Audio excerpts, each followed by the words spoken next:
Ghost. Amen. Hail Mary, full of grace, the Lord is with thee.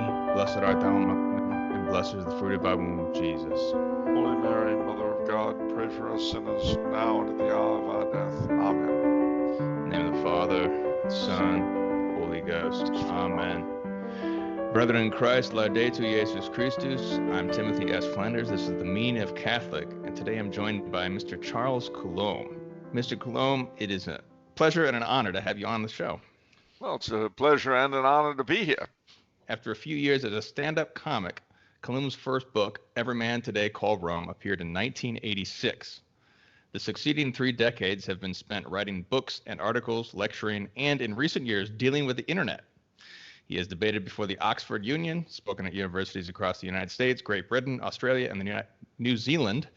His books and writings cover Catholicism, comparative religions, literature, cinema, folklore, mythology, monarchy, heraldry, wildlife conservation, historical preservation, and Indian lore, among other things. Coulombe serves on the boards of the Queen of Angels Foundation, Canadian Royal Heritage Trust. He is the Western United States representative of the International Monarchist League. And you can also find him on his YouTube channel, which is linked below. Mr. Coulombe, what is your favorite book that you have written? Wow, that's hard. Which of my children do I love most? Well, I'll tell you, it's an old saying, my favorite book is the last one, the one I just finished. But all things considered, I would say, we'll see, that's tough. Probably, though, I would have to say my Holy Grail book, The Catholic Quest for the Holy Grail. But that's hard because the Pope's Legion, which was about the papal zouaves, I love doing because it was the first book on them in English in the 20th century. It was the 21st century, but anyway, since the 19th. I enjoyed doing the rum book very much. And the book I've just finished, and will be coming out in August. I know it's a plug. On Blessed Emperor Karl, I really enjoyed doing very, very much. Again, Puritan's Empire, which is my magnum opus for American history. Vicars of Christ, of course, is my history of the popes. It gets tough because my children have all interested me. Excellent. Yeah. I have yet to write a book about a topic I haven't really cared about. Coulombe on knitting.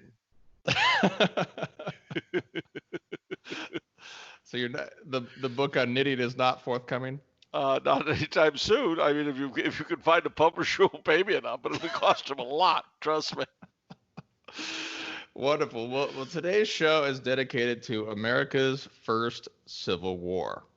And that is the term that Mr. Coulombe uses in his book, Puritan's Empire. So let me start by asking Mr. Coulombe, why did you use the term Civil War to describe the so-called American Revolution of 1776?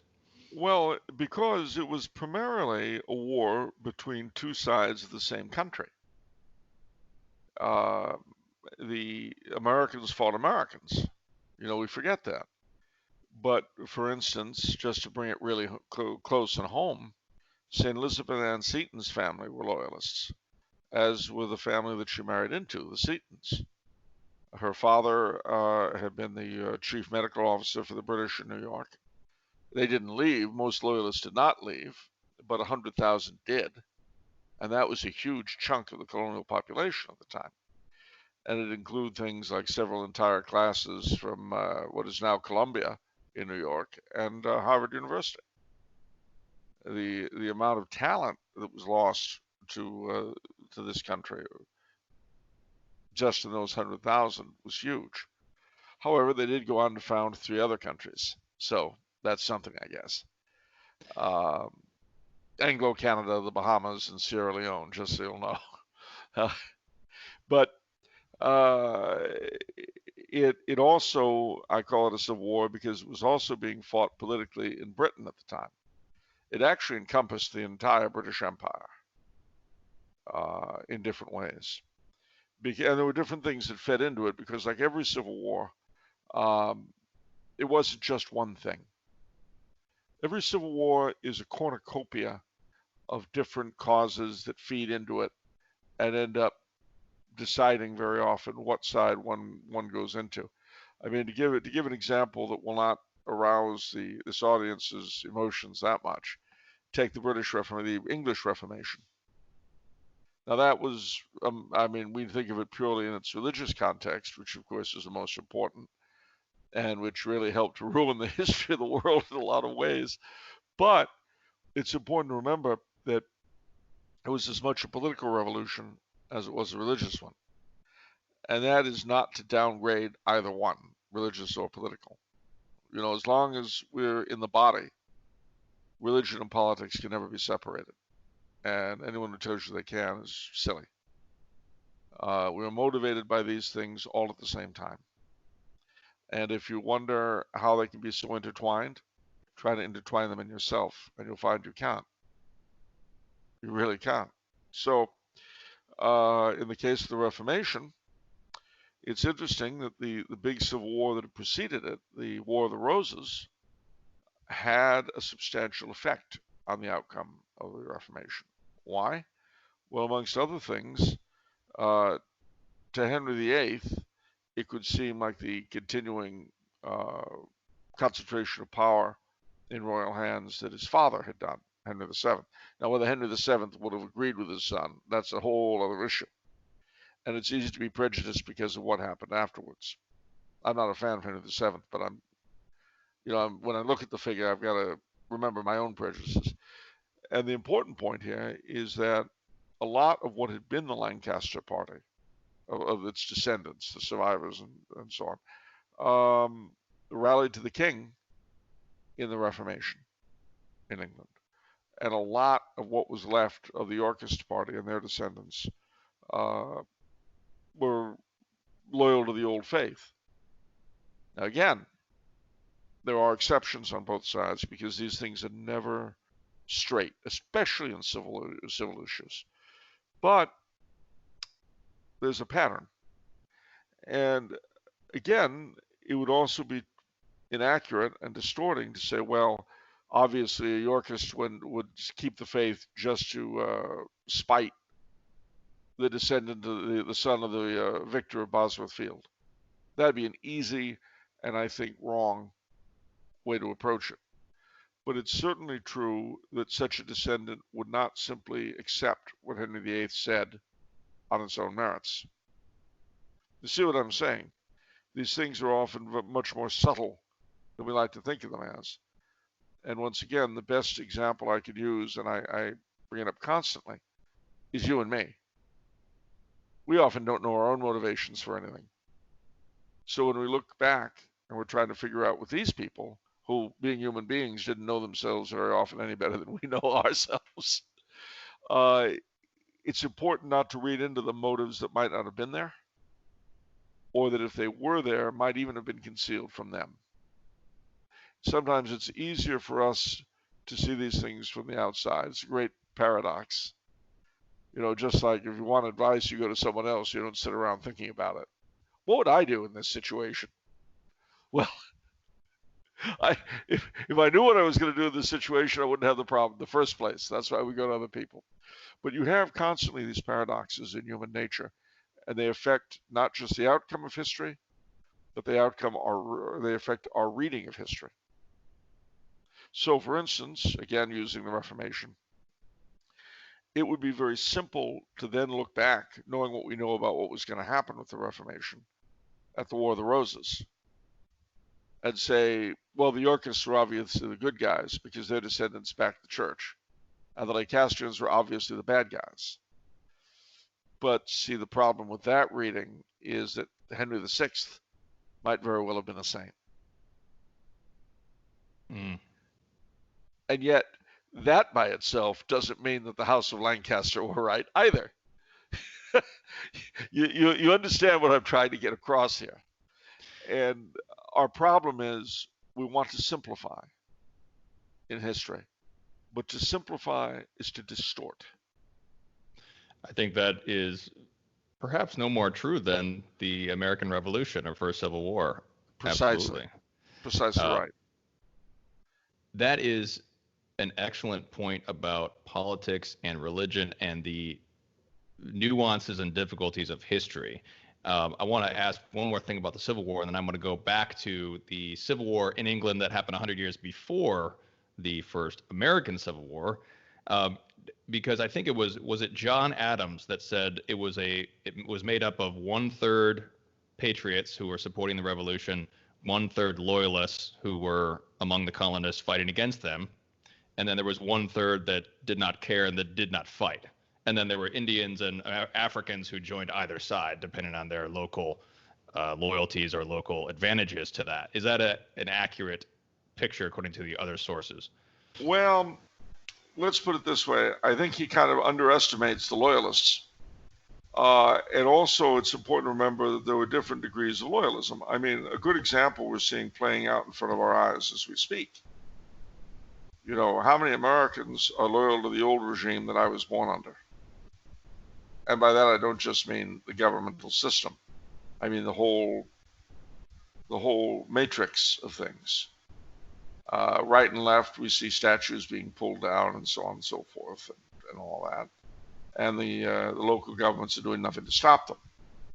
This is to me, it brings back a lot of literary memory, shall we say, of our first Civil War. History is accomplished by determined minorities. And the majority of people are stuck having to accept whatever they're handed. That's just the way it is.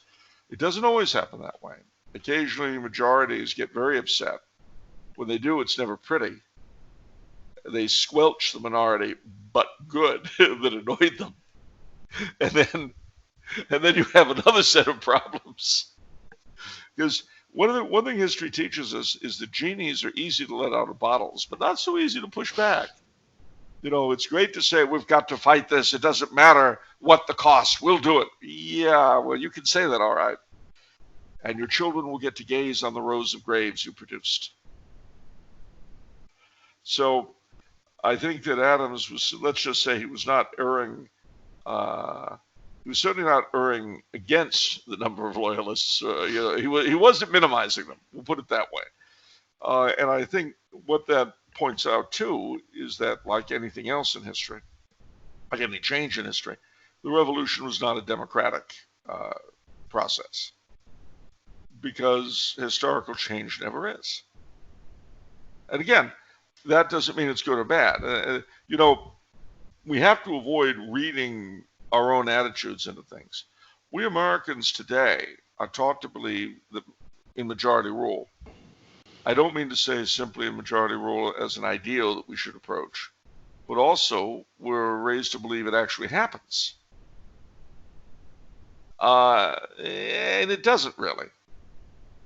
If majority rule had ever happened in my lifetime, we'd never have had abortion. We'd never have had gay marriage. It wouldn't have happened. I have never lived in a country that was ruled by a majority rule. And again, that's a hard saying. And you have to separate, well, gee, does that mean it was evil? No, it doesn't mean it was evil. It meant it was a normal country ruled the way all countries have ever been ruled, by a minority, who, one way or the other, for whatever reason, are able to get the majority to go along with the deal. Every nation, every society has always been that way, and they always shall be. The problem is that we think they're not. We're taught not to. I mean, it's almost mutatis mutandis, as though we were taught to believe that salt was sweet. And one day, you're putting it on your cereal in the morning, you take a bite, it's not sweet. It's not sweet at all. There's been a conspiracy. Someone has stolen the sweetness of salt. Well, no. Salt actually never was sweet. It always tasted this way. It's just that you convinced yourself somehow that what you were told was true. And for whatever reason, one day you figured out that actually salt really is not sweet.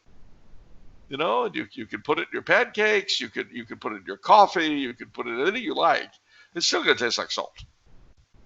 And you can get annoyed at that. You can get upset. You can say, gosh darn it, we need to fight against this. We need to fight for the sweetness of salt. Well, you could do that all you want. And I for one, sympathize. I won't donate any money to the cause, but you have my moral support. Yes. Well, we're going to get into the ideologies that have cast an oversimplification on 1776. I want to ask first about 100 years before that and the English Civil War that happened in the 17th century and the so-called Glorious Revolution and the subsequent Jacobite uprisings. What were the influences on the founding fathers and their loyalist enemies on this history that had gone back to their great-great-grandfathers and what they did? How did that color those things, both religiously, politically, and otherwise? Enormously, hugely. There is a very, again, I don't want to sidetrack myself too much, but one of the problems for many years with American historiography is that we've seen our history in isolation from the rest of the world, and of course, particularly from the mother continent, from whence all of us come, or most of us anyway, the vast majority. The notion of, as Kevin Woods puts it in his book, The Cousins' Wars, of the struggles of the Anglosphere from the Reformation through what we call the English Civil War when I was growing up, and what has been renamed, and I think in this case, rightly so, into the very poetic and Tolkien-esque, the Wars of the Three Kingdoms. Which it's more accurate, but it sounds, it sounds great. And then, of course, the so-called Glorious Revolution, which, however, was just as much Wars of the Three Kingdoms because it occurred in England, Scotland, and Ireland rather separately. The Jacobite risings ditto, because the Jacobite movement had its adherents throughout the Three Kingdoms, and actually in the colonies even. Could you summarize what those things are, just for viewers? I sure can. In a nutshell, the Reformation, of course, did two important things. One, it separated the British crown from the Catholic faith. And through the dissolution of the monasteries, it created the germ of an oligarchy that would one day overthrow the crown itself. Now, it's interesting to point out that the man who was Henry VIII's chief agent in the dissolution of the monasteries was a man named Thomas Cromwell. Thomas Cromwell's great-nephew was another man, oddly enough, called Oliver Cromwell. And he, of course, ended up being the chief leader against the king in the Wars of the Three Kingdoms. Now, the so-called Protestant Reformation affected England, Scotland, and Ireland differently. In England, of course, the crown championed it. In Scotland, initially, the crown, in the person of Mary, Queen of Scots, attempted to maintain the old religion, unsuccessfully. She is driven to England and eventually is executed, murdered by Elizabeth. Her son, James I, an infant, is raised a Protestant and is actually the only really totally Protestant member of the House of Stuart there was going to be. And even he married a Catholic convert, Anne of Denmark. So, and she hadn't converted, by the way, when he married her. She converted while she was queen. Don't ask me. Of course, James is also important because he gave us the King James Bible, of which one fellow said to me, well, if the King James Bible was good enough for Jesus Christ, it's good enough for me. Which shows a very interesting grasp on history. Anyway, so for different reasons, Charles I ended up the enemy of the radical Protestants in each of his three realms. And three separate but aligned wars were fought. Actually, four. In England, in Scotland, in Ireland, and in the American colonies. And what year is this? We're beginning in 1642. Okay. And we're ending not with the murder of the king in 1649, but with the last battle of that war in 1652 in Maryland. Because, you see, Cromwell had to send fleets to reduce, as he put it, Virginia and Maryland. New England, of course, was solidly Puritan. So, I mean, when they heard the Cromwell had won, they couldn't contain their joy. But the southern colonies were very much in the king's camp. And so they had to be reduced, and they were. Well, you had 9 years of a dictatorship under Cromwell, which was an incredibly unpleasant period for everybody who lived under it, except the allies of those in charge. And then he died. His son, as is often the case, was not really competent, and so the army brought back King Charles' the first son, Charles II. And I just want to point out that was technically a republic under Cromwell. That was a republic, and that was the Anglosphere's first adventure with a republic. Okay. And it was a republic that united without maintaining any of the local governmental institutions, united England, Scotland, and Ireland under a very heavy hand. The three kingdoms were broken up into military districts, each of which had a supervisor, whose job was to hunt down any sign of popery, which for them also included any kind of Anglicanism, and basically make people's lives unpleasant. As our great American writer H.O. Mencken put it, Puritanism was the great fear that someone somewhere might be enjoying himself. And, I can understand how they felt. At any rate, so the army, though, realized this isn't going to work. This isn't going to continue. So they bring back Charles II. He has to try to pretend that he's going to be king the way his father was. But it's a pretense. The truth is, he has to somehow coexist with the oligarchy, which has not gone away. It's somewhat chastened because it got what it wanted good and hard and found out it didn't like what it wanted so badly.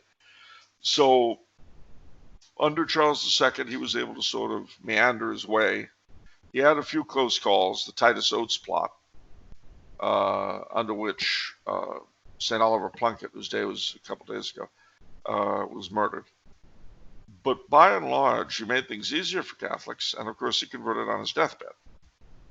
Now his brother, James, the Duke of York, he was a different kettle of fish.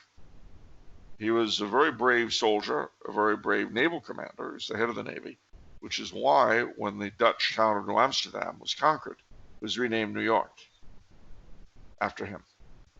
And his brother gave him New York, and he put in what were called the Duke's Laws, which still have a certain amount of validity in the state of New York to this day. But, and he appointed a Catholic governor to New York, incidentally, Thomas Dongan. If you've ever been to Staten Island and you see Dongan Hills, it's named after Thomas Dongan. So, and Maryland, of course, had been established as a Catholic refuge under the Lords Baltimore. Pennsylvania was established by Charles and James's friend, William Penn, who was a Quaker, but established freedom for all religions. So at the time that James was king, we had a few Catholics in New York, but they were primarily concentrated in Pennsylvania, Delaware, and Maryland. All right. And that's kind of important for the part that Catholics played in the Revolution. So James and his wife, a lady named Anne Hyde, had two daughters, Anne and Mary, and then they converted to Catholicism. And there was a big, big fight to deprive James of his right as heir to the throne. It was obvious his brother was not going to have kids. His brother dissolved Parliament rather than allow a bill against his Catholic brother to be passed. And he was able to defuse the situation. But James became king. Now, when he converted, neither of his daughters did. And then his Catholic wife died, and he married an Italian princess, Mary of Modena. The other thing that's interesting also about James II is that with papal permission, he became the head of the Church of England and had an Anglican coronation, again with papal permission. Except for the oath, which James took was the same oath that Charles and all the other English kings had taken. That wasn't changed, actually. But later it would be changed to make it Protestant. And apart from that oath, The Anglican coronation rite is, to my knowledge, the only Protestant religious ritual that has been approved by a pope. That's one of those weird little historical things that make no one comfortable. But that's what I love about history. You can never get smug. It's always waiting to sneak up on you and say, "Oh, you think you know something, do you? Look at this exception," and then say that again. Straight face. So anyway, the long and the short of it is that the oligarchy were fine with James so long as the succession would be Protestant. But then his new wife gave birth to a son. And that meant the new Prince of Wales meant Catholic succession, and that the oligarchy would not tolerate. So they invited his son-in-law and nephew, married to his daughter Mary, to come over from the Netherlands, William of Orange, and become king. And so he did, in the first successful invasion of England since 1066. Very quickly, he took over England because the commander of the army, the Duke of Marlborough, went over to him, betrayed the king. King flees to France. That leaves Scotland and Ireland. In Scotland, the Earl of Dundee, Bonnie Dundee, rallied the king's forces, defeated the Orangemen at the Battle of Killiecrankie, but was killed himself. And the king's cause went down in Scotland because he was the soul of it. Well, 1690, King James leaves France, goes back to his remaining realm, Ireland. And then William of Orange lands in Ireland, and they fight the Battle of the Boyne. He's defeated, James that is, flees the country, and eventually Ireland is defeated by William. But once again, one of those funny little annoying things that doesn't let anyone be too happy. The Battle of the Boyne, in Irish memory, is seen as the time when the Protestants defeated the Catholics, the start of the Protestant ascendancy, and the wreck of Catholic Ireland. Well, there's a lot of truth to that reading, but there's a little bit more. One is that William of Orange was allied to the Pope, and the biggest part of his army was Catholic. And when the Pope got the news of the Battle of the Boyne, he sang the Te Deum in Rome. Now, that's not very happy-making for Irish Protestants, because they like to think of William of Orange as the scourge of popery. And it's certainly not very happy for Irish Catholics for obvious reasons. But, you see, the Pope was allied with William of Orange against Louis XIV of France, who was James II's major ally. And this is why I say you cannot separate religion and politics. Oh, if only we could. The only way you can is by separating the body and the soul. Oh, yes, we call that death. Yes. But while you're alive, you'll never be able to separate them in yourself, and they can't really be separated in the world around you. All right, so what effect did this have? Well, it had several effects. Firstly, it allowed Parliament to clip the wings of the monarchy. From now on, Parliament would be sovereign, not the king. The king would retain a certain amount of power, certain authority, but ultimately he knew who was boss, and Parliament determined the laws of succession. And one thing they determined was that henceforth only a Protestant could be the king of the three kingdoms. Now, that was all on the one side. In a lot of ways, the modern British monarchy owes its origins to the so-called Glorious Revolution. Not entirely, as we'll see. On the other side, the supporters of King James were called Jacobites, from the Latin Jacobus. This was a really interesting mix of people. Catholic Irish, Catholic and Episcopalian Scots, Catholic and Anglican Englishmen. They were a very mixed bag. In England, they tended to have supporters in exactly the areas where King Charles had been strongest during the Civil War. That is, the north and west of the country, and Wales and places like that. whereas the supporters of the new regime were strongest around London and the east and south of the country. But again, there are exceptions. Everything I've said, there are exceptions all the way around, except you probably didn't find any Catholic supporters of either the Glorious Revolution or Cromwell. Now, mind you, I'm waiting for someone to find one. And if it ever happens, I will not be shocked in the slightest. Not in the slightest, because again, I know how people are, I know how history is. Anyway, this determined the discourse for a long time. Now, William died, Mary died.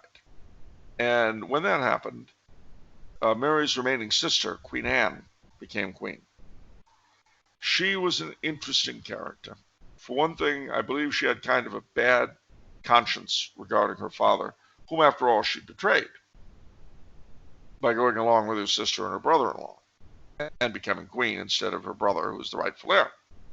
So how did this manifest itself?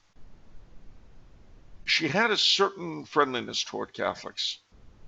And in Maryland, and this is an important point, in Maryland, as I say, it had been a Catholic refuge.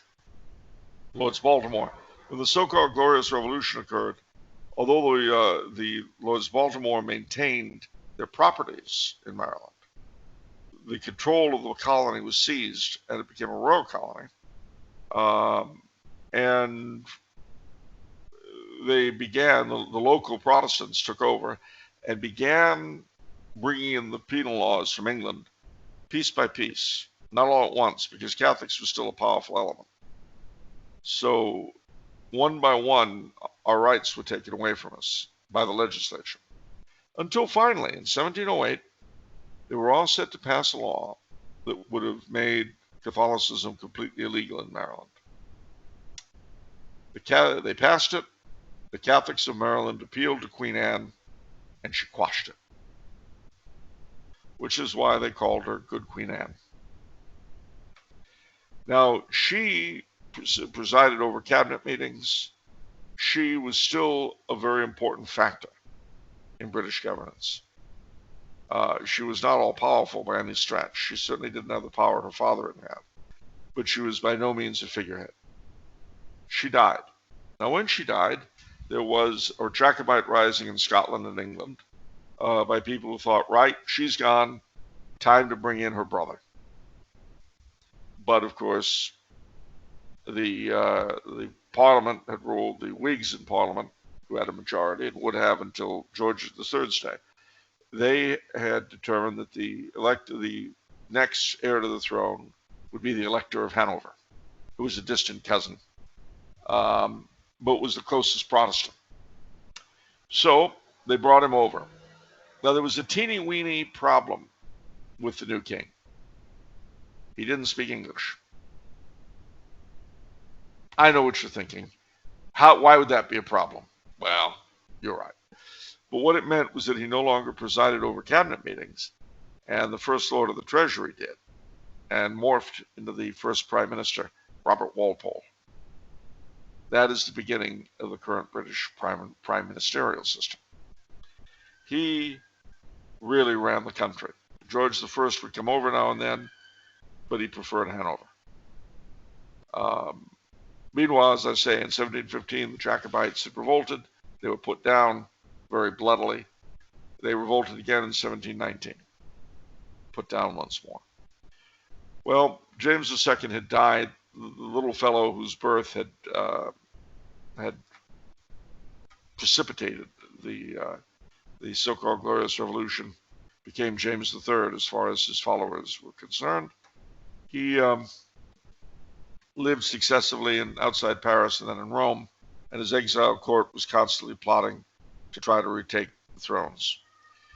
But by 1745, in the reign of George II, he had pretty much tired of it. That didn't mean he was going to give up his claims, but he didn't see a practical way to do so. However, he had two sons, the older of whom, Prince Charles, was determined that he would get the throne back. As it so happened, the French were fighting the War of Austrian Succession with the British, And so they were willing to support an attempt. And that attempt has gone down in song and story as the 45. In 1745, Prince Charlie landed. Funny, Prince Charlie landed in Scotland. He raised his banner at Glenfinnan, and that began the long, incredible adventure of the 45, which began so well and ended so horribly. And so the 1745, the Jacobite Revolution, George Washington is turning 13 that year. He's turning 13, and it's important to bear in mind that in the colonies, there's very little Jacobitism because the kings are seen as the defenders of Protestantism. What's happening in the colonies is that the colonials are fighting the French and Spanish every few years, and the Indians. And so the king is seen as the protector of Protestantism against these evil foreigners. And so he's a much more mythic figure in the colonies than he is at home, where there's a Jacobite opposition, where people can see him. And again, George I and George II, George II spoke English with a thick German accent. They're considered foreigners. And while the people who are the oligarchy are keen on presenting them as kings, a lot of people say, no, I don't think so. In the colonies, however, demigod. This is our protector against the evils of popery. Now, where did that leave the actual Catholics in the colonies? Well, it left them keeping their heads down. That's where it left them.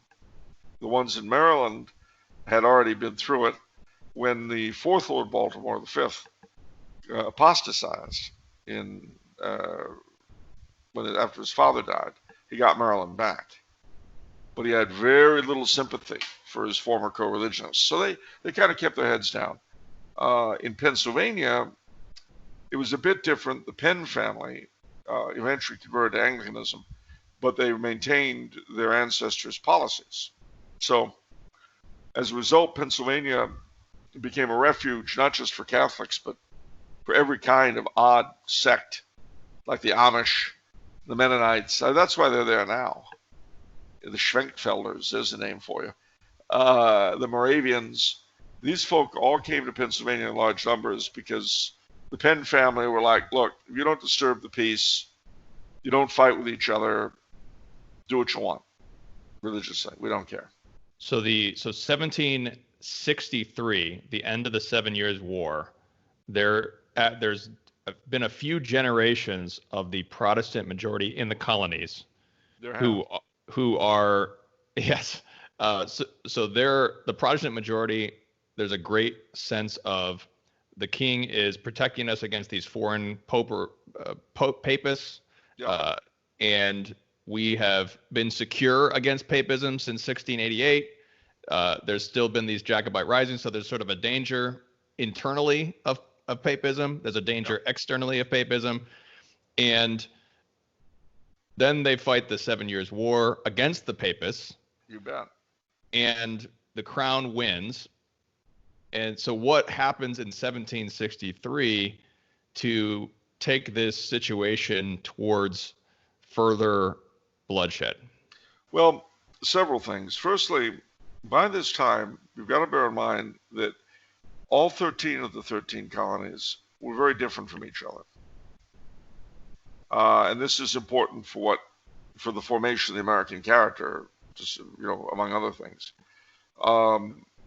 There was no religious unity, although there were state churches. In New England, outside of Rhode Island, it was the Congregational Church, which is what the Puritan Church morphed into. In the South, it was Anglicanism, the Church of England from Maryland all the way down to Georgia. Pennsylvania, New Jersey did not have state religions. New York, the Anglican Church was established in the city and the lower counties, but not in the rest of the colony. You had a different oligarchy in every colony, which reflected the colony's makeup. So in New England, the oligarchy were primarily merchants, rich merchants who'd gotten wealthy off smuggling, especially during the 7 Years' War, trading with the enemy, to be specific. They hated the papists, but they loved their money. In the South, of course, it was the plantation owners, the planters, and so on. In England, you had a very interesting situation because in 1760, during the war, the grandson of the then king, George II, succeeded his grandfather, and he took the throne as George III. George III was a fascinating character. Unlike his grandfather and great-grandfather, he said of himself in his first speech, "I'm the first in my house to glory in the name of Britain." English was his first language, and he was determined not to reverse the glorious revolution, but to regain the powers lost to the crown after Queen Anne by his great-grandfather and great-grandfather. That is to say, he wanted to rule in concert with Parliament, not as a mere figurehead, the way his father and his great-grandfather rather and grandfather were content to do. Now this, of course, meant a continuing problem with the Whig oligarchy. So you've got these two separate things. The king wants to assert himself in England. In the colonies, I've said he was the protector, and that was true of his, figurehead forebears. But George III took a very active role that people don't know about today in the life of the colonies. He was very, very interested in their growth. So, for instance, the Chamber of Commerce in New York, royal charter from George III. The New York Hospital, royal charter from George III. The first New York Public Library, royal charter from George III. College of Charleston, royal charter from George III. And a lot of other institutions from Georgia to New Hampshire, because he believed very much in encouraging the growth of the internal growth of the colonies. He also, however, became very much a refuge for certain minorities in the colonies. And again, this is an element that's forgotten. So, for instance, just two examples from Massachusetts. I could, go on and on and on through the rest of them, but those two will do. The town of Ashfield, Massachusetts. See, I've said that state religion was congregational. That's true, but what it meant was that every town in the province was supposed to support a congregational church.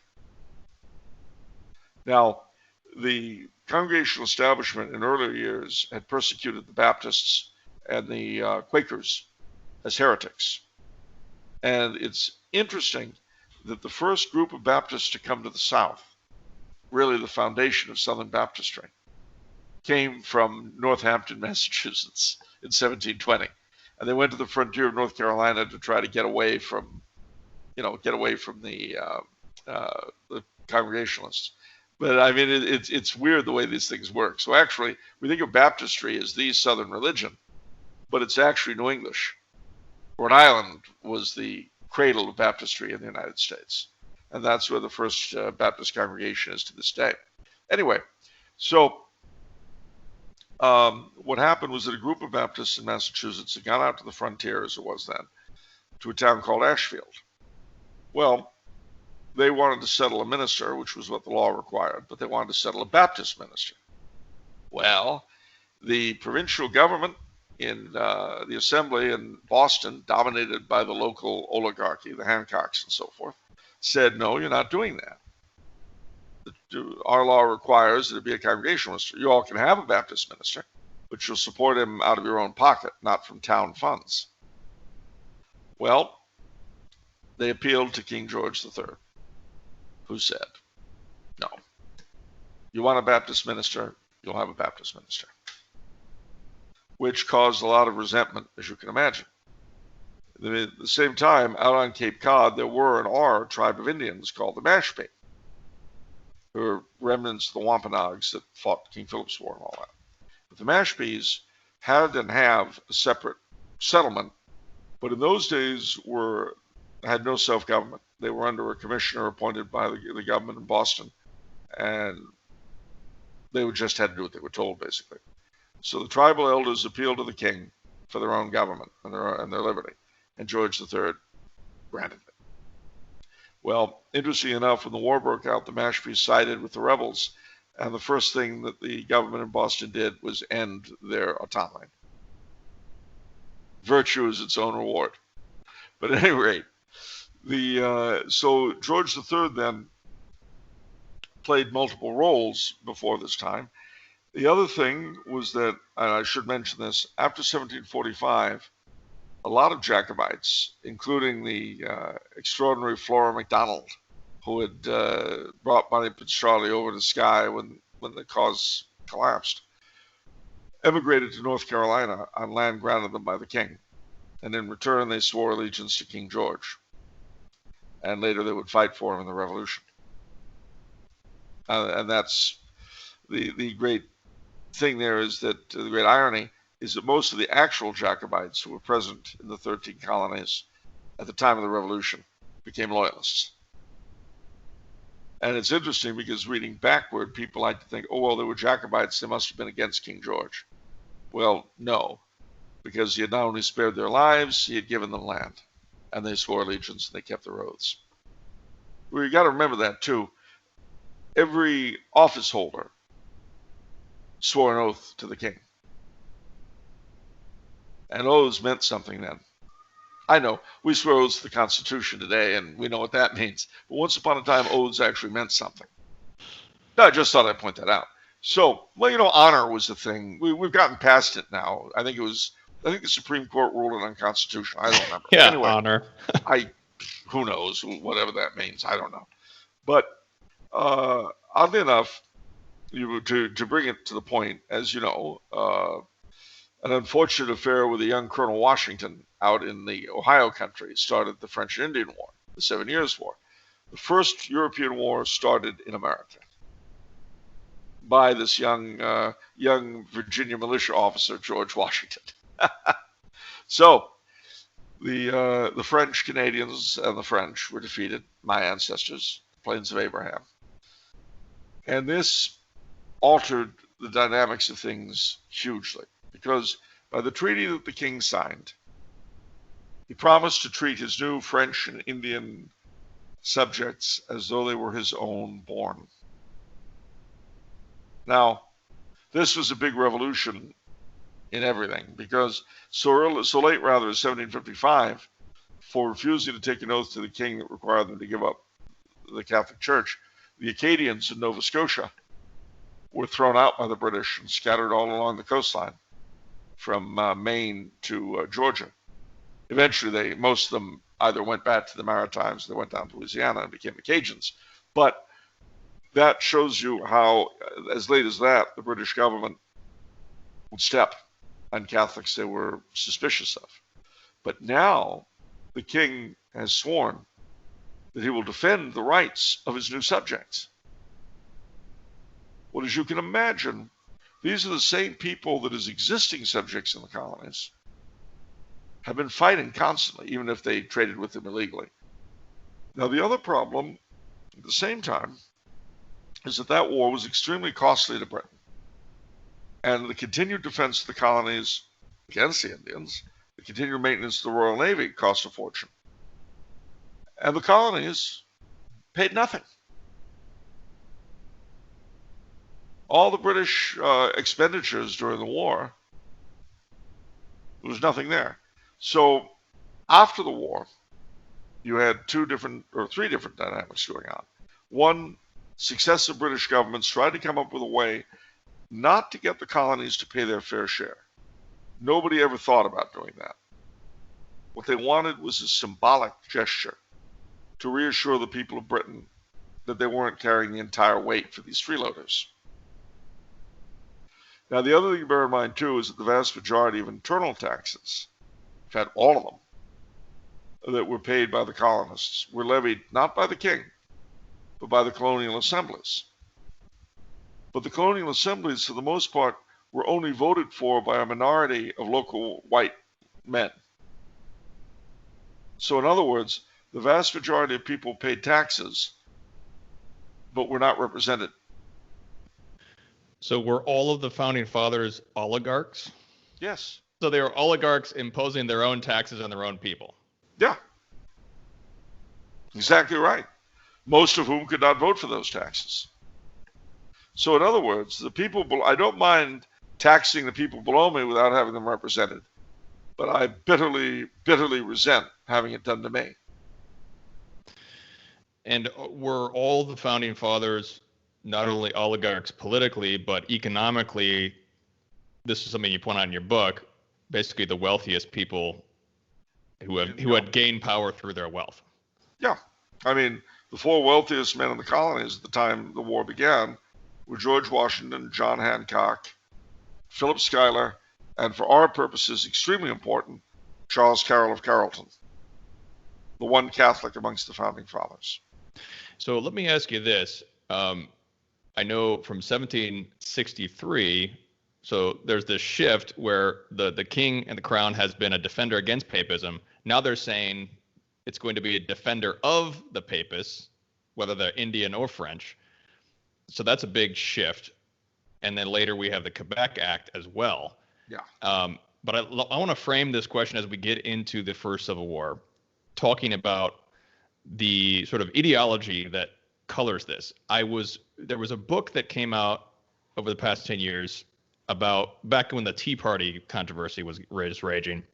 And one of the things that book asked was, it said, how do you understand the Revolutionary War? And then it gave four options. It said, do you understand it as sort of the implementation of these classical Western ideas of rights and liberty?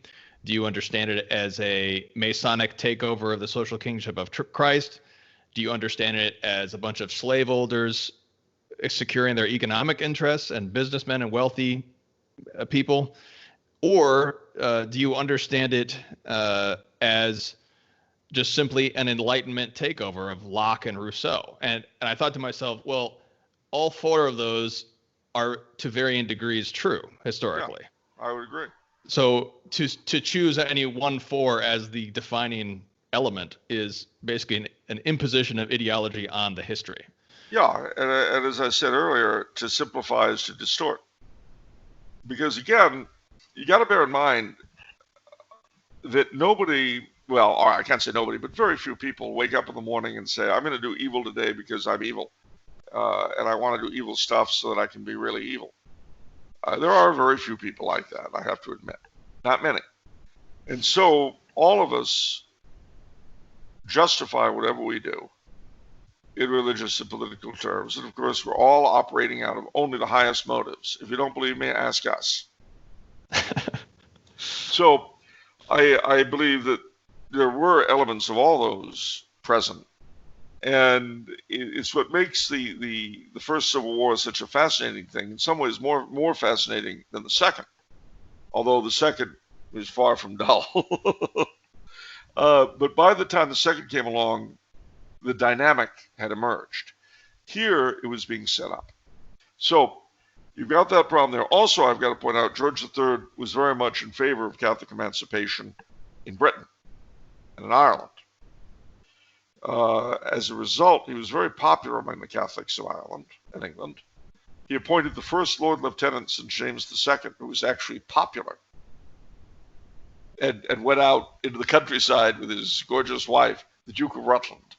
And they were absolutely beloved by the Irish and could travel without guards. I mean, imagine, and what does this do for the Irish nationalist mythology? The idea of a Lord Lieutenant who could travel freely around the country without a military escort. But the Ireland of the 1770s and 80s was not the Ireland of the 1790s. And it surely was not the Ireland of the 1840s. So, I mean, and again, we all like to simplify history to make it easy, especially to make it justify us. But it's not so easy. The Duke of Rutland was an amazingly funny character in a lot of ways. But anyway, moving along. So George III then wanted to reassert the powers lost since Queen Anne. He shared his ministers' desire to show the British taxpayer that they weren't being taken for a ride. by these freeloaders across the sea. In a word, that the colonies were worth it. You know, if you're an English taxpayer and you know you're paying for these guys and they're getting nothing out of it, the desire to say, you know what, let's go let them play with the Indians and see how they like it, all by themselves. And bear in mind, American military history in the French Indian Wars was terrible. The British had to send a fresh army over every year, year after year after year. My ancestors would cut it to pieces, and then they'd have to do the whole thing again. And the colonial militias weren't worth the powder to blow them to hell with. Some of their officers, some of their men acquired important training, you bet. But in terms of their effectiveness in that war, negligible. So, the other thing I also should mention, I said the Jacobites. All right. So moving along then, he's got these two things, and then lastly but not leastly, he wants to rationalize the colonial administration. Now, these 13 colonies, as they had shown during the wars, and especially the last one, were actually not very efficiently run. They didn't work well as a unit. They didn't play well with each other. I mean, people forget this, but Pennsylvanians and Connecticut folk and Maryland folk and Delaware folk all skirmished over the boundaries of their colonies. I mean, skirmished. You had governors plotting each other. Each of the colonies had an agent general in London who was basically a lobbyist trying to get Parliament to see things for their colony against their neighbors. And this had really hindered the war effort, and it made the whole Indian issue very difficult because each of the colonies would try to carry on the separate Indian policy. Well, you can imagine the kind of confusion that would carry. Well, there had been no less than Benjamin Franklin and the Albany Plan of Union in 1754 had, figured this was a smart idea. Somehow the colonies need to be regularized. Well, how do you do that? One way is you get rid of smuggling. That'd be a start. You punish the smugglers. You enforce the law. That's what you do. First start. Now, as you can imagine, the oligarchs in the colonies had pretty much run each colony to their own liking for years. And the notion of being bound together under an effective colonial system did not please them one bit. Now,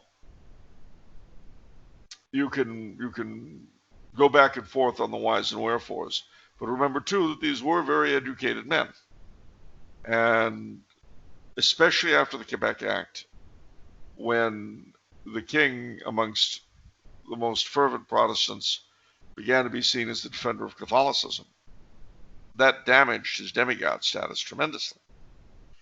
The New England oligarchs did not like the idea of smuggling being stopped. And incidentally, the way that all their attempts, all the British attempts to cut down smuggling have been ineffective. But they came up with a plan that really looked neat in 1773. And it was like this.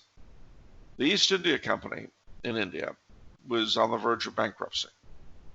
Now, the problem with that is that if it went bankrupt, the British government would have to take over running the company's possessions in India, which they would do about 70 or 80 years later after the Sepoy Revolt, but that's all of the story. At the time, the idea, when they had this huge debt and the huge cost of defending the 13 colonies, the idea of taking over the administration of India was insane. It just, no. So how do we save the East India Company? Well, came up with a bright idea. We sell East India tea in the colonies, untaxed. Not only will it be cheaper and create a huge demand in the colonies and save the company from going bankrupt, it'll have the added byproduct of being cheaper than the smuggled tea that people like the Hancocks are selling. So you see, it'll drive them out of business without using a single revenue cutter to try to catch them. This was an extraordinary plan. But as you can imagine, John Hancock and the gang were not going to go along with it. And they didn't. The result was the Boston Tea Party. And that, again, the destruction in Boston in particular, but several other port cities, of that kind of valuable tea was a threat and an offense that could not be ignored. So we have these violent uprisings going on in response to the Crown's policy, both of taxing the oligarchs of the colonies and defending the papists. What precipitates finally the war and the bloodshed? Well, a couple of things. Firstly, as I say, different ministries had tried from the end of the war. They tried various ways to get the colonies to pay a symbolic amount. And you rightly touched on something, which is that the things that they looked at taxing were things that were not used by the majority of people in the colonies. They did, in fact, only affect the wealthier. Most people did not read English newspapers, but the stamp tax affected things like that. Most people didn't drink imported tea.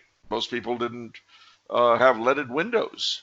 Most people didn't use India ink. They had other things that they, cheaper homegrown stuff. But those that did, they would pay the tax. The tax really wasn't very much. John Adams, I think, himself said that we were never so lightly taxed, and he said this after the Revolution, as we were under the king. So, the old saying, careful what you pray for. They get it. So, to resist the Stamp Act, they established the First Continental Congress. Now, this in turn was made up of representatives of the committees of correspondence. Now, here, if you're a great fan of Masonic influence and conspiracy, and this is true whether you hate Masonic conspiracy or you're a true blue Freemason, either way, you'll be happy to know that the committees of correspondence tended to be sort of the political affairs committees of the local lodges. And they had a big part in putting together the Continental Congress. When in response to the Boston Port Act, which was the government's response to the Tea Party, a second Congress was convened. Well, what provoked the bloodshed, frankly, was that the Congress, number one, began to arrogate to itself the power of government. Kind of like CHOP there in Seattle. And they began to purge local militias, for instance, of loyal officers. Because remember, these are the people who already had the reins of power to a great degree. And they began to prepare the most advanced of them, people like Sam Adams, were already thinking about independence. Most of them were not. A lot of them were. Now, several things happened. One is the king was appealed to by a number of pamphlet writers who eventually became founding fathers to rule the colonies directly. That is to say, each colony had been founded not by Parliament, but with the exception of Georgia, founded under the Stuarts. So the argument was, we have no relationship with Parliament and the government. We're only under the king, but the king should rule through the assembly the way he rules through Parliament back home. So it was it's hard to say just how disingenuous an argument was, but the idea was that the local assembly had the same sovereignty that Parliament did. Well, and then they asked the king to on his own authority to end the various measures that the successive ministries are putting through. Well, there's a several-fold problem with that. Number one, the king felt that he could not simply dictate policy to Parliament because that would be breaking his oath to maintain the Constitution. He was really between two stools because the Whig oligarchy in Parliament were really looking to do him in because they were afraid he would succeed in becoming dominant, and he did for 10 years. But by the same token, he could not become the dictatorial king they were afraid of because he felt bound not to by his oath, so he could not fulfill any of the things asked him by the colonial leadership. So if the Second Continental Congress, these Continental Congress, is a group of colonial oligarchs who finally produce the Declaration of Independence, how do they impose their will on enough critical mass of the colonialists to break their oaths and fight against the king? How do they convince all these people if it's this minority? Well, in New England, it was easiest. He's a papist. It was very simple. And that's why in New England, the majority, not all, but the majority of the Congregationalists in New England were rebels, because they saw there were three population groups, you might say, that were most heavily pro-rebel. The New England Yankees, the Southern Planters, and the Scotch-Irish, the Ulster Scots. Now, with the Yankees and with the Ulster Scots in the South, it was because they hated popery, and they saw him as the great defender of it now. That was how he'd been portrayed.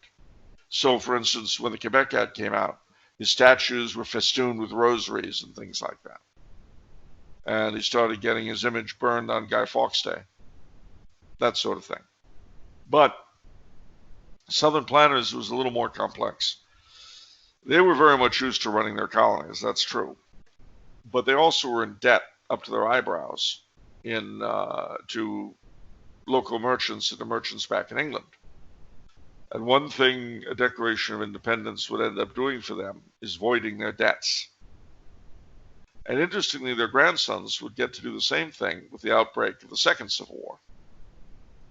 They'd be able to void their debts to northern merchants. Again, we forget these things. So, and I don't want to give the impression that they necessarily sat around thinking, boy, this is great. I can become debt-free just by joining it. On the one hand, it would be wrong to ignore it as a factor. On the other hand, it would be wrong to think that was all it was, and they were just greedy monsters. You see what I mean? We're all like that. If you could do something that would both fulfill your religious and political conscience, and by the way, clear your credit rating.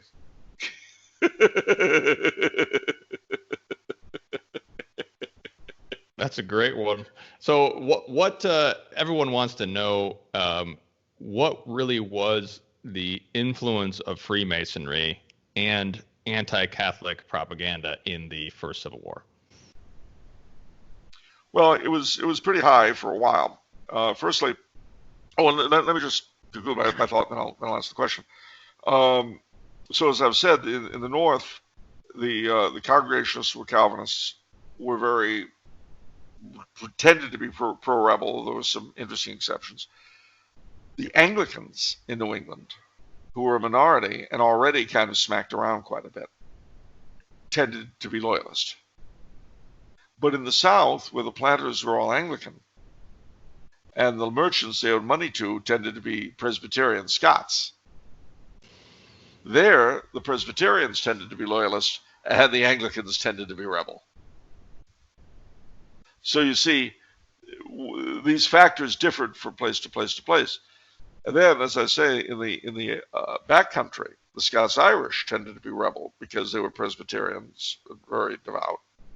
But the Highland Scots, who had been settled, as I said earlier, because of their promises to the king, tended to be loyalist, as were the Catholic Highland Scots of New York's Mohawk Valley.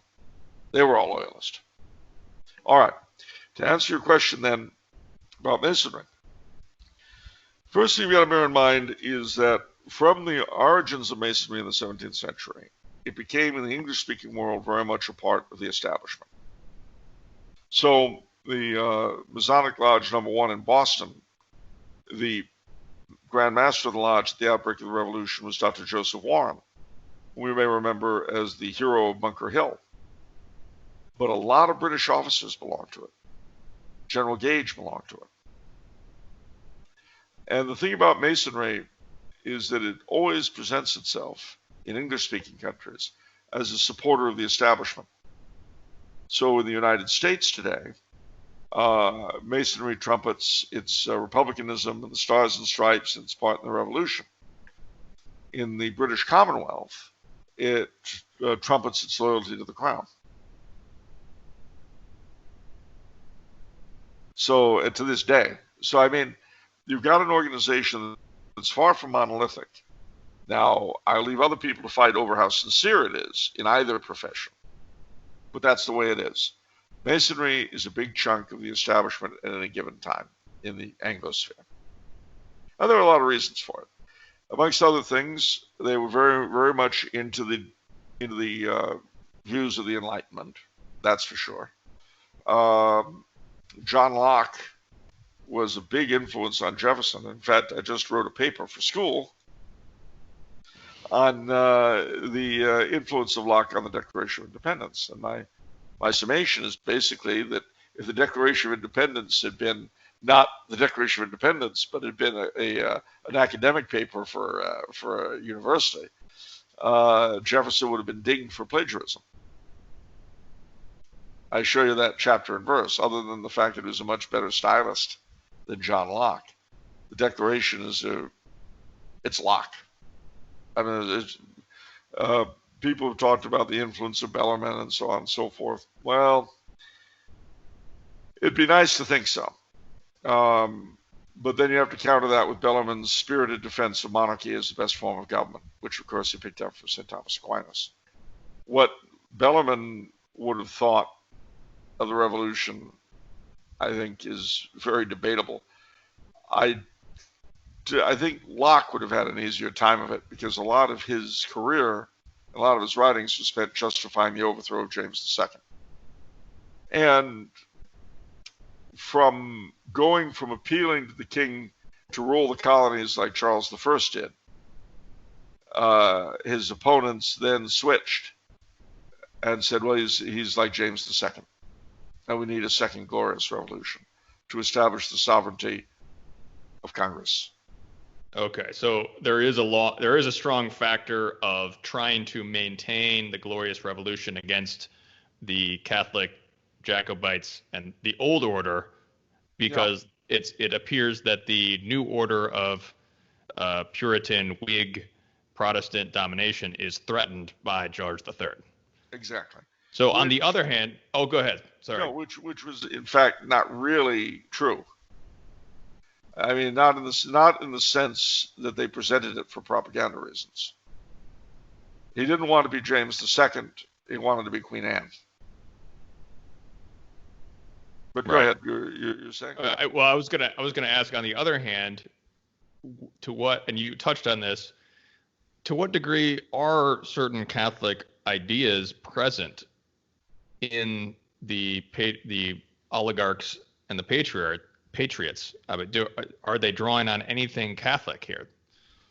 Well, yes and no. I mean, they certainly, the Constitution, you'll see that much more clearly. As I say, the Declaration is pretty much a ripoff from Locke. The Constitution is a very, very different kettle of fish. One of the thing is, they were all classically trained. They were probably the most able, the Founding Fathers were probably the most able generational politicians the United States would ever produce. And they were, of course, the product of a monarchical culture. So if I were a nasty person, I might argue that they ensured that there would never be as able a generation to follow them. But that would be unkind, and I'm nothing if not kind. And also judgmental. And as a Californian, I'm incapable of being judgmental. So, putting the mental in judgmental. Anyway, Uh, but there you can find a lot of Aristotle in the Constitution. You can find actually a certain amount of influence from the Iroquois Six Nations, and even something out of the Holy Roman Empire, because they drew on a number of different sources. Firstly, they all knew their Aristotle, and Aristotle was of the opinion that there are three kinds of good government, and there are three evil twins. The three kinds of good government are monarchy, aristocracy, and what he called polity. Now, what that means is rule by the majority of the stakeholders, landowners, veterans. In other words, people who actually had an active interest in the maintenance of the polis. And he was drawing on his own contemporary experience in Greece, where they called themselves democracies, but the fact was only a small minority of the residents could actually vote, because they were landholders, or they had been in the army, or they were in the army. So he felt, though, that the very best kind of government would combine all three. Now, in the Middle Ages, St. Thomas and people like that picked this up. And in fact, medieval monarchy fit this particular bill. Inevitably, you had a king, you had whatever the local equivalent would be for the House of Lords, and then the local equivalent of the House of Commons. These three things being a mixed government, and this was considered to be precisely the kind of thing that St. Thomas would have wanted, that Aristotle would have wanted. My little gag, of course, the three evil twins were tyranny, oligarchy, and democracy. That is mob rule. And my little joke is that we've managed to make mixed government all right. But one that combines the three evil twins, or evil triplets. I don't think Aristotle ever wrote about a mixed government that had the worst of all three. Anyway, so in framing the Constitution, this was very much on their mind, as was the British example. So the presidency, for instance, very much reflects the way they thought the British monarchy worked, and the way it had under Queen Anne. I think Eric Nelson is quite correct when he says that when the Constitution and the Revolution, all that were over, on the one side of the Atlantic, you would have a monarchy without a king, and on the other, a king without a monarchy.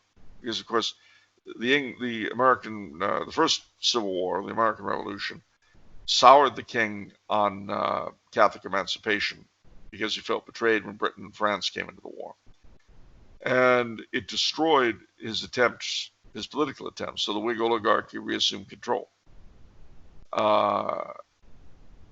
And in truth, part of for want of a better word, the throwing of the revolution by General Howe was directly related to the king's struggle with the Whigs in Britain. But let me go back to what you were asking. So, as I say, the presidency was very much modeled on their concept of how the British monarch worked, except that it was elected. But here's the fun thing. Number one, I suspect that a monarch who had precisely the powers of the president in the Constitution would never the citizenry would never allow him to get away with much more, precisely because he was hereditary. Because he was elected, however, we allow our president to do all kinds of things that were never envisioned. But he's not going to be hereditary, though, so what are they going to do? How are they going to get him? Well, they came up with an example from the Holy Roman Empire, a college of electors. Now, since the states, the colonies, were the folk that had actually gained independence, they would be the ones to select the electors, you see. And then the state's electors would select the president, who would reign as king, but bearing in mind the severely limited kind of monarchy that either the medieval Europe or England at this time had. Then the Senate and the House of Representatives were conceived as being somewhat like the Lords and the Commons. The difference being, again, the Senate represented the state governments, bearing in mind that the Constitution was seen as a sort of contract between the states to create the federal government, and the Senate would be their watchdog on their creation. Also, in the British system, the House of Lords originally was the highest court in the land. It wasn't just the upper house of the legislature. It was the highest court. And I suspect from a reading of the Federalist that the idea was around that the Senate, appointed by the state, the senators appointed by the state government, would also act as the judges of what was constitutional and what wasn't. Bearing in mind that the Constitution is a contract between the states, it would make sense that you had that kind of review done by the representatives of the contracting parties. If all of that's making sense to you. In our day, 1832, Marbury versus Madison, the Supreme Court took that for itself, which of course has put us off on a very different kind of train. But my suspicion there was never put into the Constitution. So who knows? So if let me just ask, so if there are strong parallels between the ideal government of mixed government with St. Thomas and Aristotle, what makes well, let me ask you this. To what degree is it successful in 1789 when it's finally implemented and after? Well, in and of itself, it wasn't immediately successful.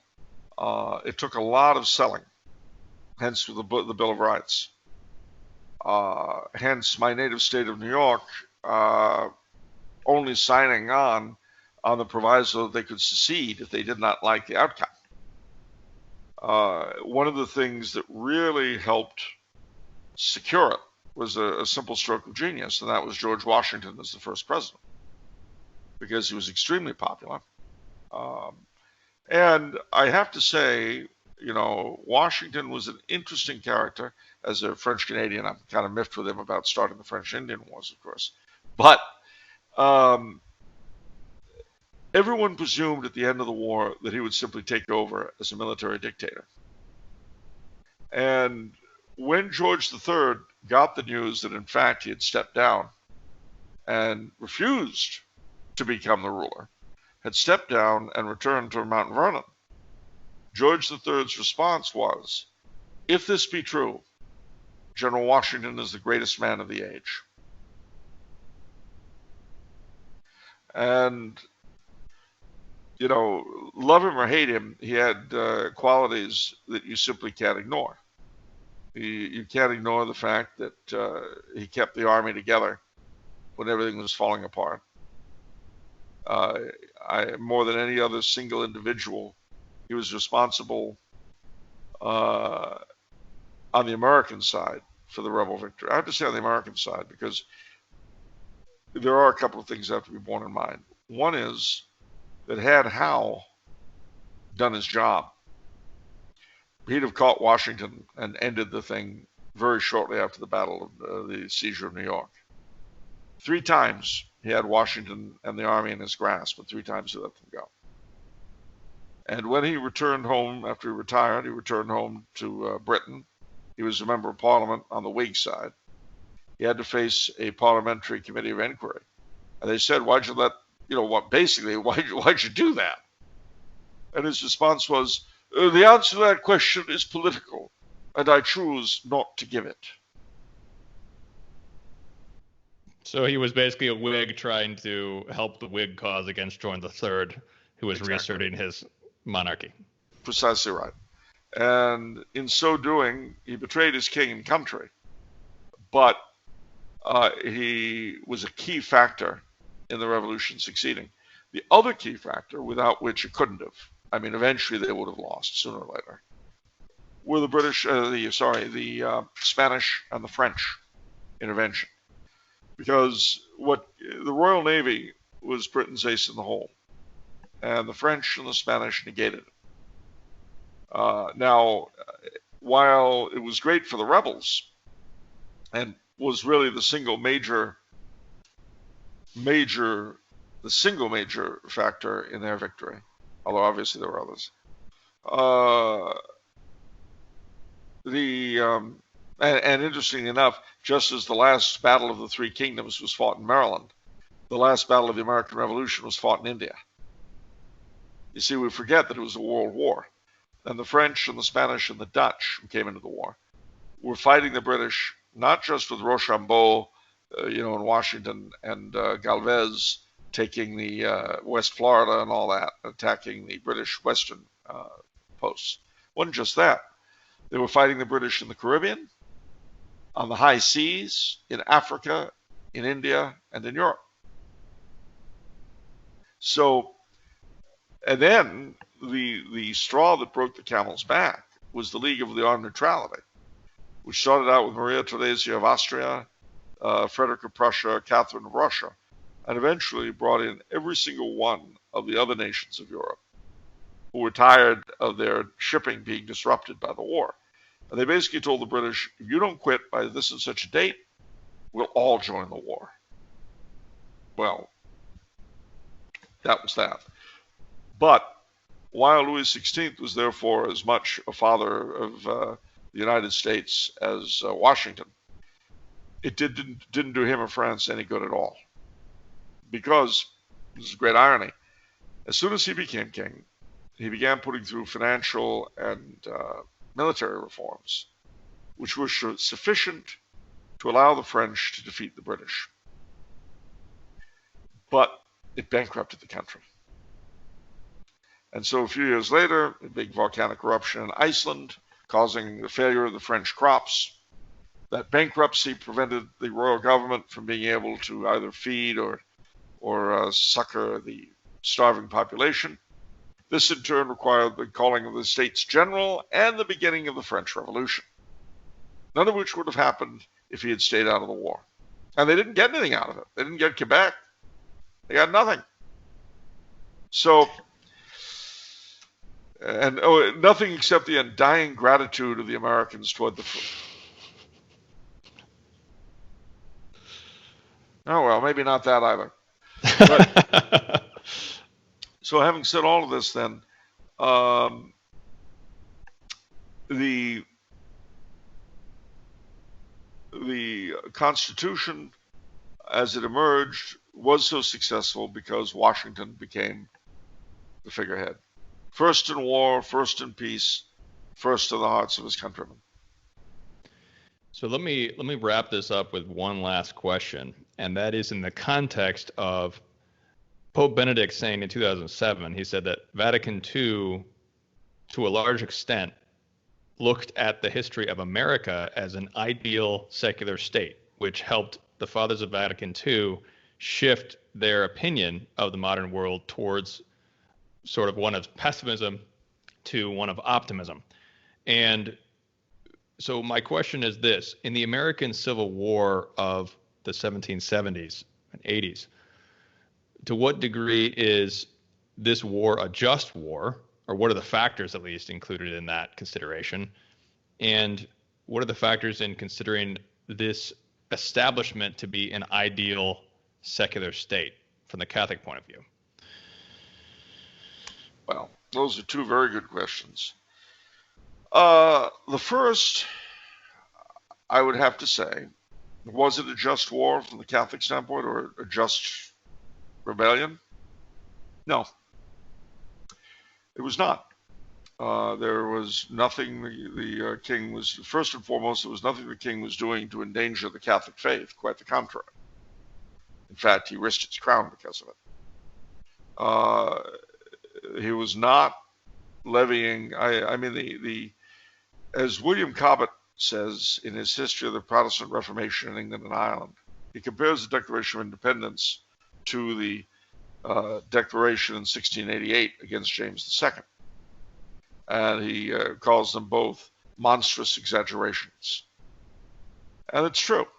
The one that always strikes me when I read the Declaration is Jefferson's Orwellian attack on the Quebec Act, which is not mentioned by name. It's with a section where he says he attacks the king for having suspended the free system of English laws in a neighboring province. Those are the penal laws. And that neighboring province is Quebec. The other thing that's also interesting is that the Declaration lays the blame for everything on the king, which, of course, simply couldn't be true. Because the king he didn't have the power to pass the measures that they were complaining about. And the measures themselves are hardly unjust. The destruction of the East India Company's tea required repayment, and they wouldn't do it. The defense of the realm, which included the colonies, required that the beneficiaries pay up something. They wouldn't do it. Not only would they not do it, but they imposed taxes on others, according to the same methods that they themselves denounced. And in what we're seeing today, with our chumps and chops and chazzes, is a very good reminder of what that revolution was really like to live through. One of the things that's a very useful exercise is to read a lot of local histories of that period, because it gives you a very different insight. You realize that as with every civil war, people drew up sides based on local conditions. But what did this really mean? It meant that a group of people suddenly created a government to which you better swear allegiance, as opposed to the one you followed your whole life, and maybe for which you fought in the French War. Suddenly, we're the bosses now, and you better swear allegiance to us, you'll be tarred and feathered, or worse. Our cancel culture of today, it's what they pulled on the Loyalists. I mind you, it was a little cruder, but they did the same sorts of things. Human beings don't change.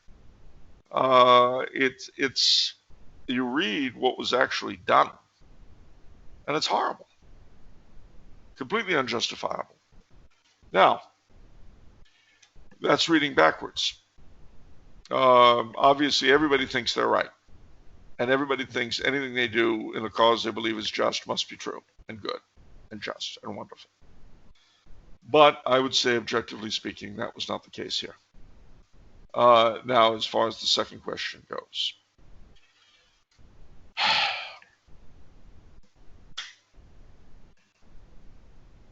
Pius IX, Blessed Pius IX of Syllabus of Errors fame, was of the opinion that a confessionally neutral state must inevitably degenerate into an anti-Catholic tyranny. And he wrote very voluminously on the subject, and I had to read a lot of it when I was writing my history of the Papal Zouaves. Now, at the time of Vatican II, when Pope Benedict was a young man and all that, and everybody was in their prime, who were now elderly and still running the show somehow. At that time, they had come through 2 world wars in Europe, and basically been rescued by this confessionally neutral state, nevertheless illumined by gospel values. Certainly, in those days, we talked about God all the time. And one thing we've not touched on was how necessary the invention of the religion of America, the Americanist faith, how necessary it was to replace the role of the king, the psychological role of the king that we talked about earlier. That and the moral consensus that Americans had, Catholics, Jews, and Protestants all thinking the same things are right and wrong, that was what allowed the country sufficient unity to prosper and become a great nation, a great power. Now,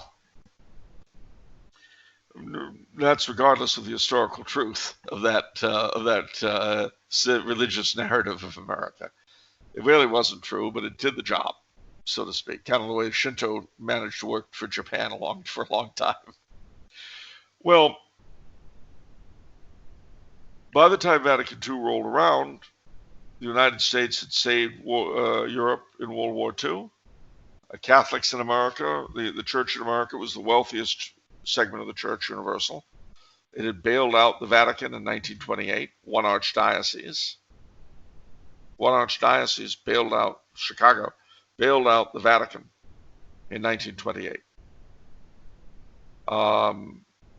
The American Catholics were becoming more and more and more accepted. Archbishop Sheen was the top man on television. And in fact, the very day of my birth, a Catholic would finally be elected to the White House. The deal in America whereby we Catholics would really not proselytize in return for being accepted seemed like a total success. And they had good reason for thinking so. When you've been through a world historic event like the two world wars, it can make you feel that somehow life has changed, reality has changed. And so from the standpoint of 1963, Pius IX looked crazy. He looked utterly crazy, which is why the most notable exponent of the Americanist point of view at that time, Father John Courtney Murray, S.J., was given the task of writing the Vatican II documents that dealt with church and state, the church of the modern world and all that. Because the Americans were seen as the people who knew what they were doing. We had found a way to combine faithful Catholicism with acceptance of modernity, against which the church had regularly and unsuccessfully fought since the French Revolution. I mean, in a sense, we kept knocking our heads against the same enemy and kept getting beaten. Here was a way that we could save our honor and yet live peacefully with the New World. Kind of enticing, isn't it?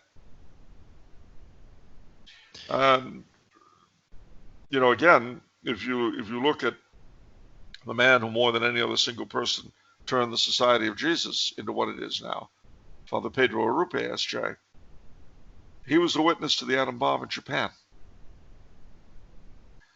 And that's why he hated the United States so much, but it messed him up, to use a vernacular phrase. And they were all messed up. Poor Pope Benedict himself had to live under the Nazis. That was one of the great ironies of all these idiots when he was elected, saying, oh, he was the Hitler Youth, blah, blah, blah. Well, you know what, morons? When you live under tyranny, and you may find out very shortly, you'll be amazed at what a misery you encounter and how it can change you, and how any kind of relief is better than being beaten and kicked. That is a fascinating point on that exploration. This is something that we're going to explore on the show more as time goes on, is this idea of America and how it changed the church through Vatican II. And Mr. Coulombe, thank you so much for all of your historical points.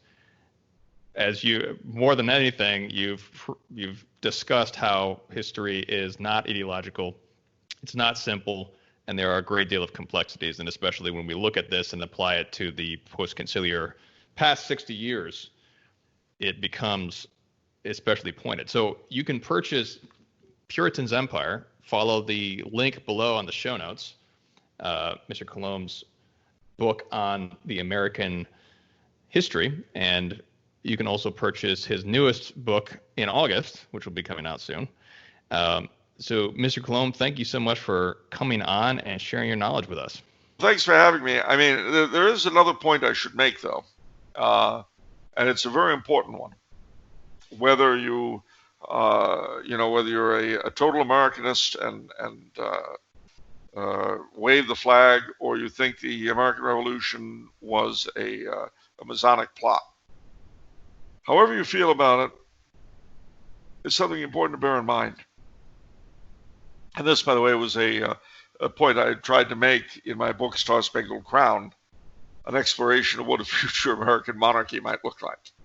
Another plug, I'm sorry. But nevertheless, I think it's an important thing, especially right now as we look at what's going on around us. You see, regardless of how one feels about the United States' origins.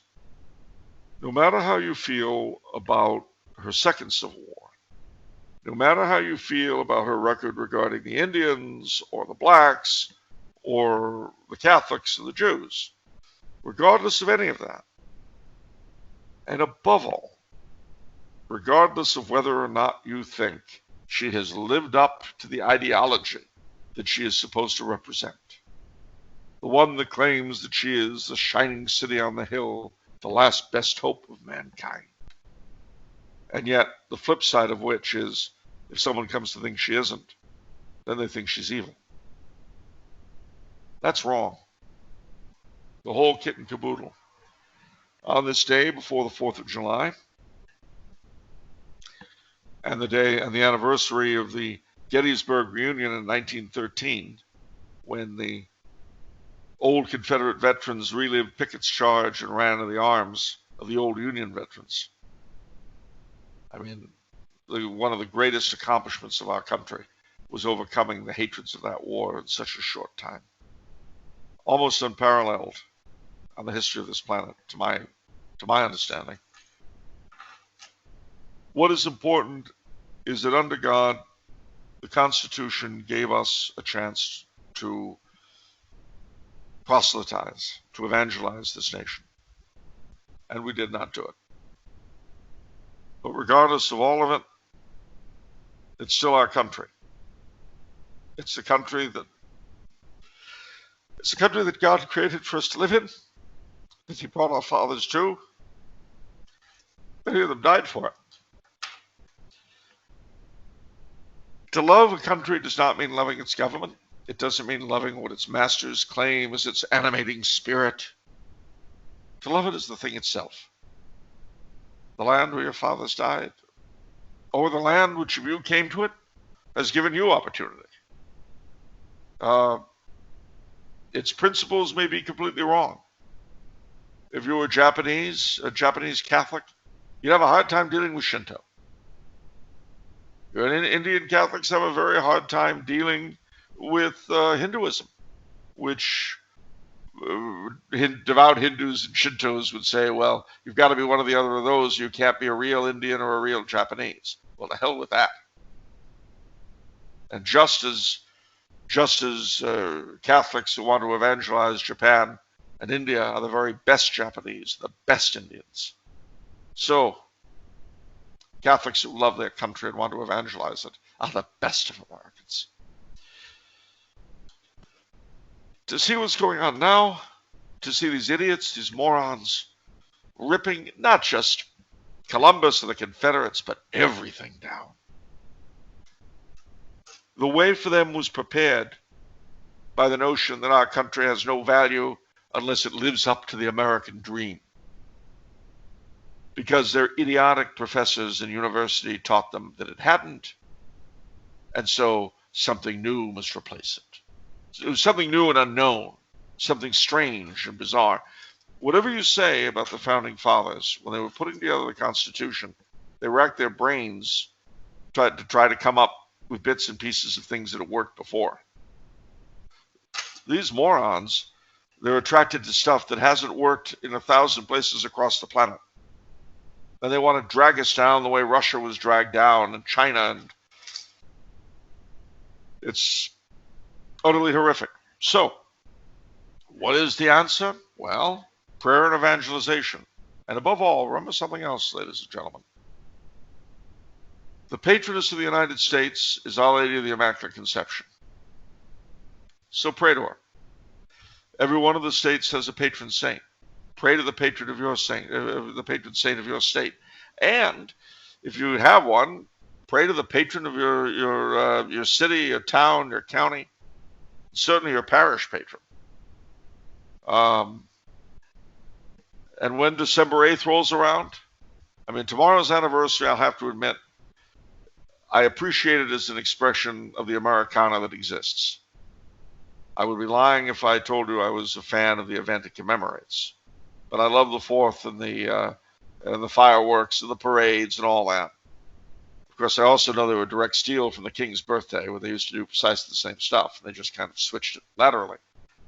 But Our real national day is December the 8th.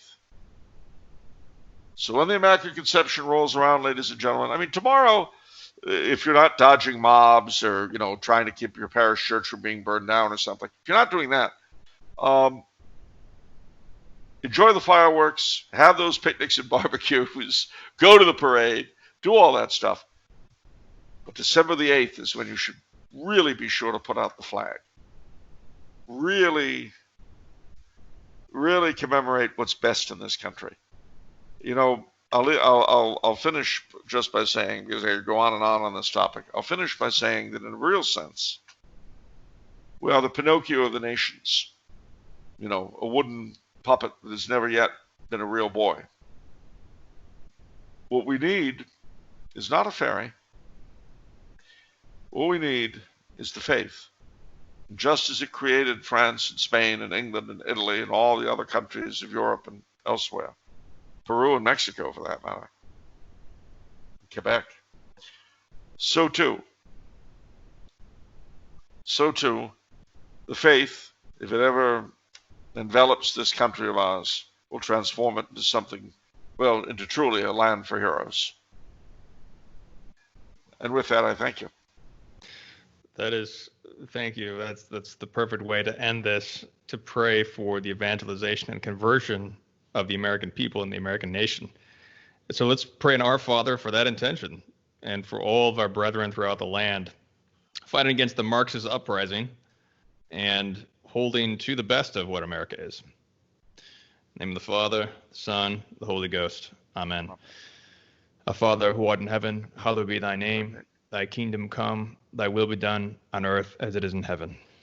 Give us this day our daily bread, and forgive us our trespasses, as we forgive those who trespass against us.